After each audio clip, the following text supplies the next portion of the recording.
উপজেলা নির্বাচনের চতুর্থ ধাপে আমরা দেখলাম যে বিচ্ছিন্ন কিছু সহিংসতা কিন্তু আজকে হয়েছে এবং অনিয়মের অভিযোগে কুমিল্লা তিতাস ও বুড়িচংয়ে একটি সহ মোট 4টি কেন্দ্রে ভোট গ্রহণ স্থগিত হয়েছে। আটক হয়েছেন 2 প্রিজাইডিং কর্মকর্তা সহ 12 জন। দেখেন, এবার উপজেলা নির্বাচনের সবচেয়ে আলোচিত বিষয় সেটা হচ্ছে ভোটারের উপস্থিতি। আজকেও ভোটারের উপস্থিতি কম ছিল। এটি আমরা বরাবরই বলে আসছি, গণমাধ্যম কর্মীরা বা বিশ্লেষকেরাও বলছেন যে ভোটারদের আসলে আস্থায় আনতে হবে নির্বাচন কমিশনকে। এটা অবশ্যই নির্বাচন কমিশনের দায়িত্ব, যেন ভোটার আস্থায় নিতে পারেন।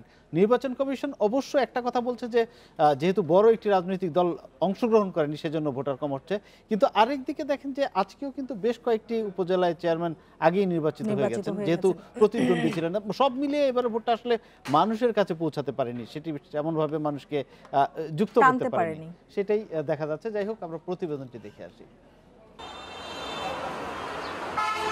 সারা দেশে ভোট গ্রহণ হয়েছে 8,000-এরও বেশি কেন্দ্রে। 22 জেলার 106 উপজেলায় নির্বিঘ্নে চলে ভোট। নির্বাচন কমিশনের কঠোর অবস্থানের কারণে অধিকাংশ জায়গায় ভোট হয় শান্তিপূর্ণ পরিবেশে।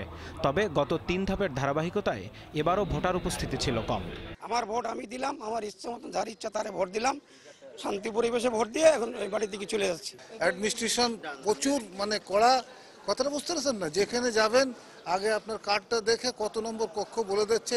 দেশের সরকারেরও অনেক ভাবমূর্তি উজ্জ্বল হয়েছে, মানুষ যার ভোট সে দিতে পারছে, আমি কৃতজ্ঞতা জানাই। তবে কুমিল্লার বুড়িচংয়ের বারেশ্বর কেন্দ্রে 2 চেয়ারম্যান প্রার্থীর সমর্থকদের ধাওয়া পাল্টা ধাওয়ায় 3 জন আহত হয়েছেন। এরপর সেখানে ভোট গ্রহণ স্থগিত করা হয়। এছাড়া অনিয়মের অভিযোগে তিতাস উপজেলার সবগুলো কেন্দ্রে ভোট স্থগিত করা হয়েছে। ভাইস চেয়ারম্যান প্রার্থী ফরহাদ হোসেন ফকিরকে লাঞ্ছনার ঘটনায় 4 জনকে আটক করেছে পুলিশ। ফেনী সদরের আমিনউদ্দিন কেন্দ্রে নৌকার প্রার্থীর সমর্থকদের হামলায় স্বতন্ত্র প্রার্থীর কয়েকজন সমর্থক আহত হয়েছে। ইভিএমে পছন্দের প্রতীকে ভোট দিতে বাধা দেওয়ার অভিযোগ করেছেন ভোটাররা। আমার ভোটটা আমি দেওয়ার জন্য বহুত চেষ্টা করছিলাম, এতে আমার বারবার কথা তোর ভোট দিয়ে হয়ে গেছে, তুই বার হয়ে যা, আমি টিভি দিছি, তুই যাবো যা। আমি এতে কার্ড ঢুকেছি, মত তার একজন বটম টিভি ভোট দিয়ে দিছি, আমারটা দিবেলে আমার দেনে।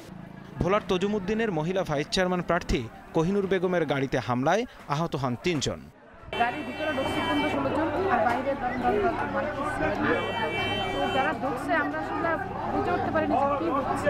হঠাৎ করে আমাকে অনেক জোরে করে আমি নিচে পড়ে যাই। ঢাকার ধামরাইয়ের কান্দাপুটুল প্রাথমিক বিদ্যালয় কেন্দ্রে নৌকার পক্ষে জাল ভোটে সহযোগিতার অভিযোগে প্রিজাইডিং অফিসার আবুল বাশারকে গ্রেপ্তার করা হয়।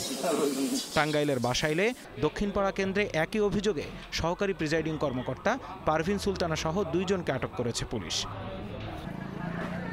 এছাড়া খুলনার রূপসায় ভোটকেন্দ্রের সামনে স্বতন্ত্র প্রার্থীর নির্বাচনী তাঁবুতে ভাঙচুরের অভিযোগ পাওয়া গেছে। Zahidul Bashar, independent news.